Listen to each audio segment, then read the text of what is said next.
Hello everyone, it's William Tink here. Some of you might know me from Tink's medieval times, Crusaders o'clock. A little bit of a plug there for starters if you want to listen to me witter on for hours and hours about the Crusaders, running from the background of the First Crusade up to currently the Principality of Antioch in 1104. You'd be very welcome. This is a little bit of an experiment. I've been playing around with some streaming software. I've run my first test, and this is going to be the first episode in a series of videos that aim to replicate, through the Medieval 2 Total War software, some of the Crusades' more high-profile battles. So, I'm going to start with one of my favourites, the Battle of Harran. Do a little bit of a Blue Peter here. Here's one I made earlier. Load a previous battle, and here we have Harran 1. This is a slightly scaled-down version of the actual battle. I did a little test case here on a previous bit of software, which didn't work, although it was quite amusing. One thing I will make clear now is I'm going to narrate what happened in the historical Battle of Harran. What will be playing out on the screen in front of you is going to be, let's just say, not entirely historically accurate. I'm rather in the hands of the game and of the artificial intelligence who will be commanding the 3 other participants in this battle.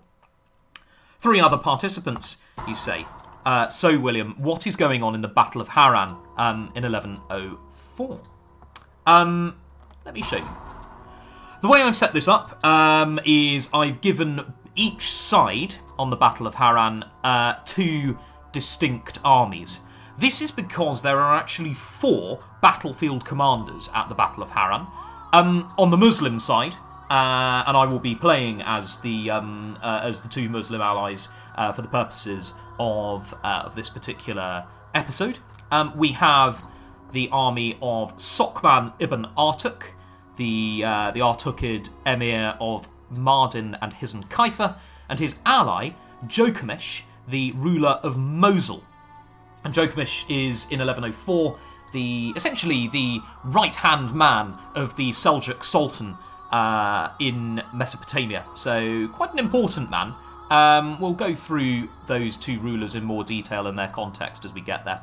I've also got 2 armies, both represented by the Principality of Antioch in this particular game engine. The first army is the army of Prince Bohemond of Antioch himself, and the second army is that of his then ally Baldwin II of Leburg, Count of Edessa. So we have Mardin, Mosul, Antioch, and Edessa. Let's have a look at the armies that these rulers had at their disposal. I've deliberately made the 2 Turkish armies a little bit different in composition. This is the army that I will be playing as. I will be Sokman ibn Artuk, the ruler of Mardin and Hizen-Kaifa. I'm a big fan of Sokman. I think he's very intelligent man, an underrated military commander, pulled off some brilliant battlefield wheezes, including this one. And I'll talk you through what Sokman did before we then actually get to the point that I try and probably fail to emulate it. You can see most of my army is made up of horse archers. I've got Turkomans, I've got the slightly weaker Turkish horse archers, some combat cavalry, and some Kurdish auxiliaries. A lot of the soldiers at Sokman's disposal would have been Kurds, alongside Turkish cavalry as well. It's a reasonable representation of the kinds of soldiers Sokman would have had at his disposal. One of the joys of doing this is that because medieval sources are a little bit vague on the exact details, I'm allowed a certain amount of artistic license. On that point, we move to the army of my one-time ally. Sokman does not fight the Battle of Harran alone. He is joined by Jokamish, who is the emir of Mosul. Now, I've given Jokimish more combat cavalry. We've got some Armenian cavalry mercenaries that he would have picked up from his extensive northern Mesopotamian domains. Obviously got some bodyguards, because this is total war. Come on, I'm not going to pick some crappy light cavalry unit to be my general's bodyguard. We've also got a couple of units of Mamluks. Of course, like Sokman, Jokimish would also have had mounted archers. I've given him one unit of infantry, and this is where the aforementioned artistic license comes in, I've also given him a unit of Naphtun, the Naphtha throwers. I don't know if there were any such characters present at the Battle of Harran in 1104. It makes more sense for them to be in Jokimish's army than in Sokman's, because the naphtha fields, the oil fields around Mosul, were present in the early 12th century, just as they are today. So that kind of gives a brief explanation of the two armies. The numbers here are quite small. Historically, I think the Battle of Harran was significantly larger than that. I don't trust my computer to model effectively armies of 4,000. Perhaps I should, but 4,000 is the rough estimate that each side... Sorry, the rough estimate of soldiers that each side in this battle had. Again, we're rather in the hands of medieval chroniclers, a lot of whom weren't actually present at the battle and also have a tendency to exaggerate. But I've scaled this down just to make sure that it actually works. Just very quickly before we get the battle started, I mentioned the two armies present on the opposite side of the River Balik at the Battle of Harran in 1104. This army is the army of the Prince of Antioch, Bohemond of Taranto. I've given him a general's bodyguard unit, and he's got Knights of Antioch, 3 units of heavily armoured knights, and then some infantry as well. His ally, Baldwin of Leburg, Count of Edessa, has pretty much the same setup, except thanks to this wonderful game engine, I can give him Knights of Edessa instead of Knights of Antioch, so that distinguishes two. Also got some Edessan Guard and a unit of archers, because no medieval army is complete without them. We'll get started in a moment. The map name is Raqqa Crossing. Obviously, Raqqa and Harran are different places, but I thought this map best emulated the battlefield terrain at Harran. Just a quick word on Harran itself. It's a large medieval city, still exists actually, it's in modern-day Turkey. And the reason why this battle was fought is because Bohemond of Taranto, the Prince of Antioch, and Baldwin, Count of Edessa, had decided to march eastwards towards Mosul and Baghdad, held by the Seljuk Sultan and his deputy Jokimish. In a rare early 12th century display of Muslim solidarity, Jokimish calls upon his previous enemy, actually, Sokman of Mardin and Hizan-Kaifa, to stop the Crusaders. In the actual battle, the Crusaders were defeated. I'll talk you through that as we go. In this battle, honestly, who knows? But I'll do my best to emulate Sokman's tactics. Let's get started.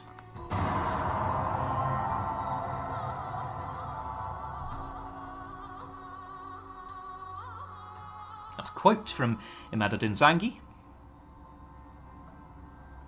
Let's see what inspiring speech Sokman of Mardin will give us for starters.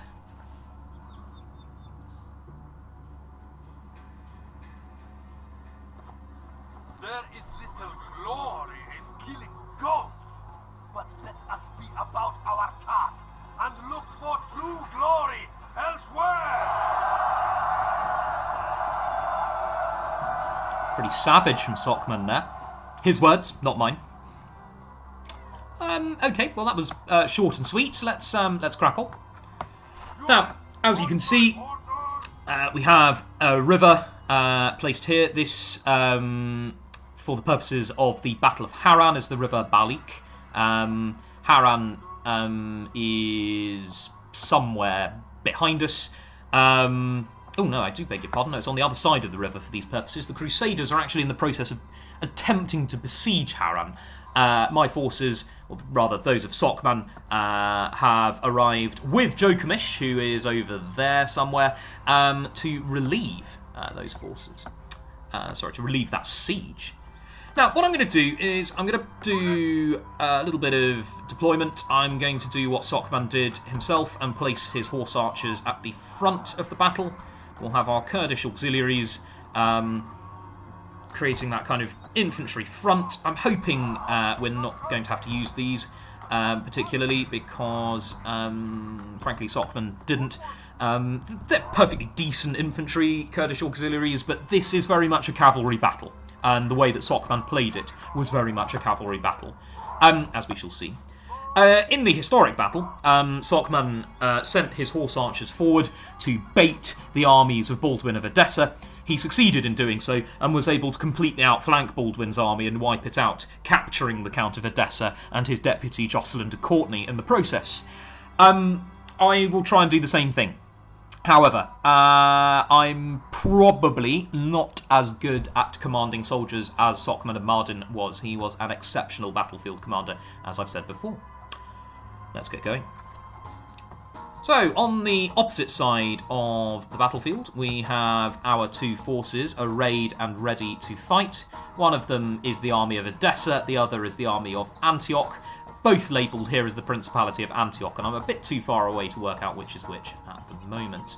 I'm going to go and help my man Jokomish out, so let's send my cavalry forward at a run. Sokman would have done the same thing in the actual battle. Everybody else is going to walk forward to a position where, if they are needed, and I emphasise if, they can then do something. These cavalry may be useful, combat cavalry, as we shall see. So the Crusaders are doing what the Crusaders did historically, or at least the Edessans are, and you can see the light blue flag here. Is the Edessan army. Oh no, I do beg his pardon. No, the light blue flag is the Antiochian army, and this beige flag is the Edessan army. So I'm going to come and bait out the Edessans with my horse archers, as Sokman historically did. See, Jokomish is doing much the same thing. Oh gosh, no, Jokomish seems to be charging horse archers at the enemy. That's an interesting strategy. No, okay, he hasn't followed through with that. That's pleasing to see. No, Jokomish. What are you doing? Just to emphasise, in the actual battle, Jokomish of Mosul did not ride his bodyguards at a walking pace into the front of the Edessan army. That did not happen. But this particular version of Jokomish is putting the Joker into Jokomish by doing that.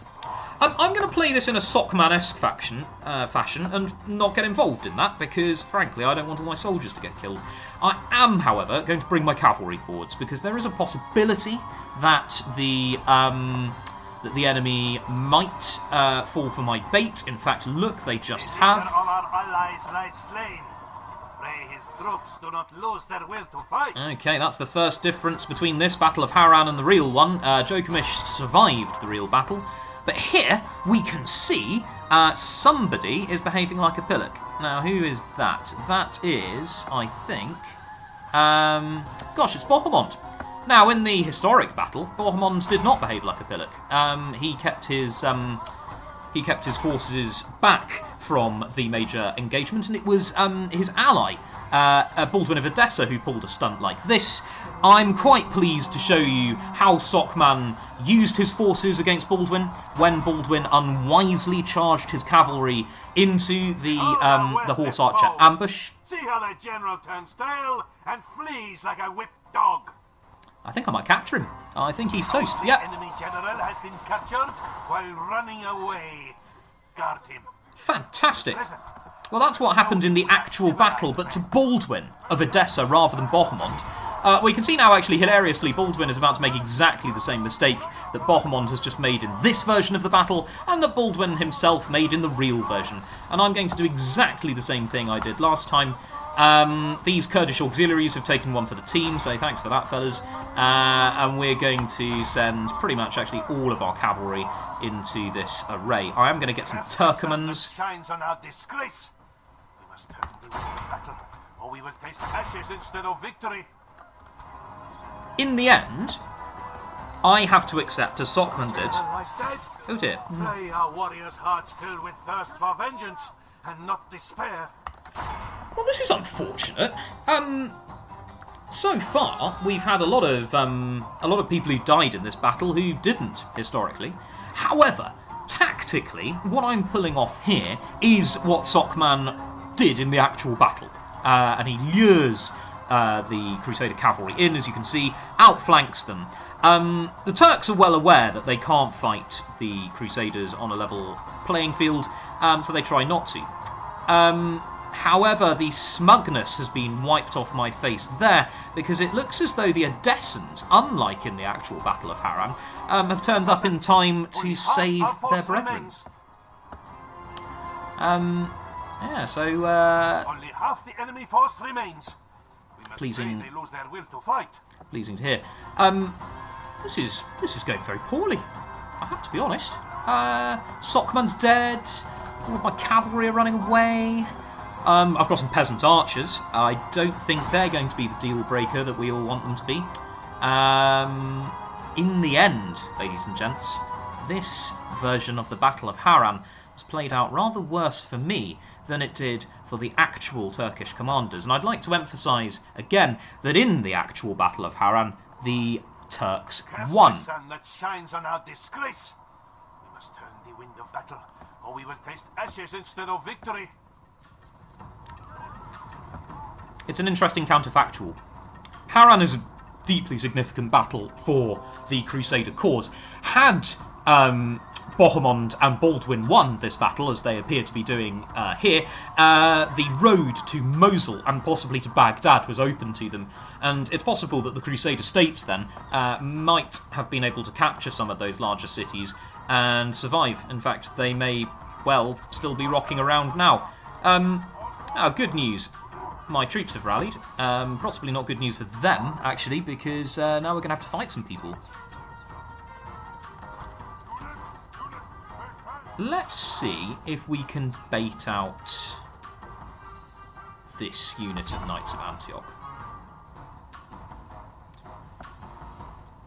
One thing you'll notice here is the superior charge of the Crusader cavalry. This is largely accurate to the period. It's one of the reasons why I love the Total War series, is by and large they get this kind of thing right. The strategy that I should be employing, and am attempting to employ, admittedly without much success, is shoot and run. It doesn't always work for the Turks, actually, historically, and it doesn't appear to be working here. There are battles like Dorylaeum, for example, in 1097, where the Turks attempt to use that strategy and it fails. As I say, in this battle, the 1104 Battle of Harran, that strategy does work. In this particular playthrough, however, it appears that it hasn't. That is more of a reflection on me as a player than it is on Sockman ibn Artuk of Mardin and Hizen Kaifa, who was a significantly better battlefield commander than I am, apparently. Let's go and have a look at what the Mosul army's doing, because my army's getting absolutely trounced. Oh, they're getting trounced too. Oh, that's fun. One of them appears to have crossed the river. I assume that's because they've run away. That's a substantial proportion of this Crusader army has survived. Which in itself is significant. I mean, one of the things the Crusaders need to pay attention to, which the Turks don't to the same extent, is limited manpower.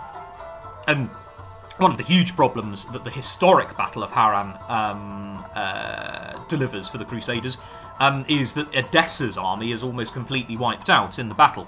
As you can see, Edessa's army in this playthrough is looking quite healthy here. Let's see if we can go and take out their general. I've actually still got some soldiers. Oh dear. They're not having much fun, are they? Let's get my general out of the way. I'm going to see if I can try and isolate these fellas.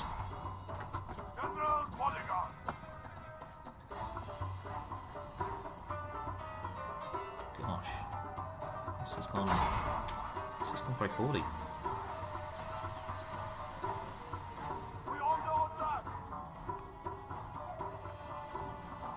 I wonder though.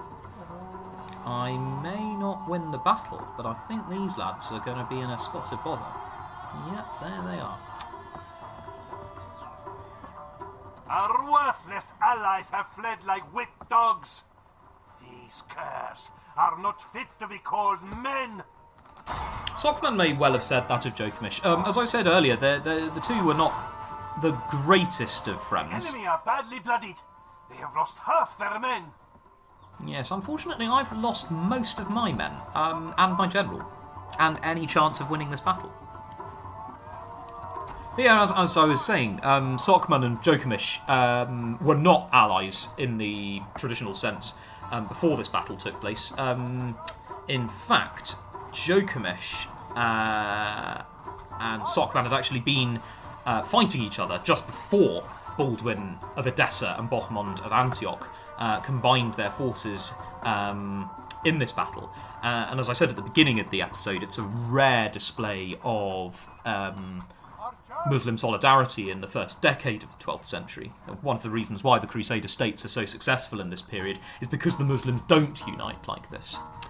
Although amusing to be talking about Muslim successes when Jokimish's army in this playthrough has gone. I think they've all left.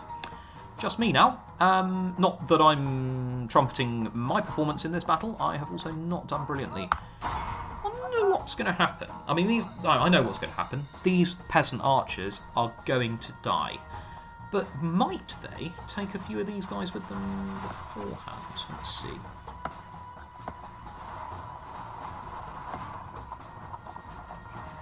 I'm not sure where Antioch's army's gone. Maybe they've just thought they don't really need to be. I mean, they don't need to be here, to be fair.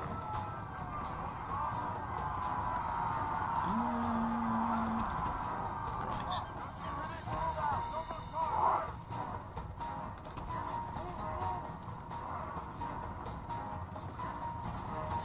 Well, these peasant archers have lasted considerably longer than I was expecting them to. Right. It's do or die. Well, let's die, but let's see how this plays out for us. Because these Knights of Edessa are not really engaging with the fact that they have... Oh, actually, my army's just engaged with the fact that being here is a mistake. We have clearly lost this battle. Just to be very clear, again, Sockman and Jokimish, the Muslim commanders at the Battle of Harran in 1104, won this battle. It appears, however, that I was unable to emulate that stunning victory, which I do attribute to my shortcomings. But also, what was today's Jokimish doing? I mean, charging your general's bodyguard into the front of the entire enemy army is never going to play out well. So, Captain Haluk in this playthrough was none other than Sockman Ibn Artuk, the ruler of Hizn Kaifa and Mardin. Historically, a survivor of this battle, the victor of this battle, but today, neither of those things. Captain Baybez, in real life, was Jokimish, the ruler of Mosul. Jokimish also a victor at Harran. Unlike Sockman, he doesn't deliver any decisive battle-winning tactics at the Battle of Harran in 1104, whereas Sockman is able to bait out the Edessan army and surround it and capture it at the battle. Jokimish merely keeps the Antiochenes at bay before Bohemond realises that the battle is lost and abandons the battlefield. It's very interesting, actually, that Jokimish, despite being victorious here, is not ruler of Mosul for very long. He finds himself on the wrong side of the new Seljuk Sultan, Muhammad Taypar, and is removed from post either in 1105 or 1106. Finally, of course, we've got our two Christian contenders, my opponents, my victorious opponents. But in the real Battle of Harran, these guys were defeated. And Captain Philippe, representing the Antiochene army of Bohemond of Taranto and his kinsman Tancred, they, in the real battle, get off much better than the Edessans do. Most of the Antiochene army is able to leave the battlefield more or less unharmed and return to Antioch. Captain Gouchier, in the real battle, was Count Baldwin of Edessa, and he's not so fortunate. His army is baited out by Sockman.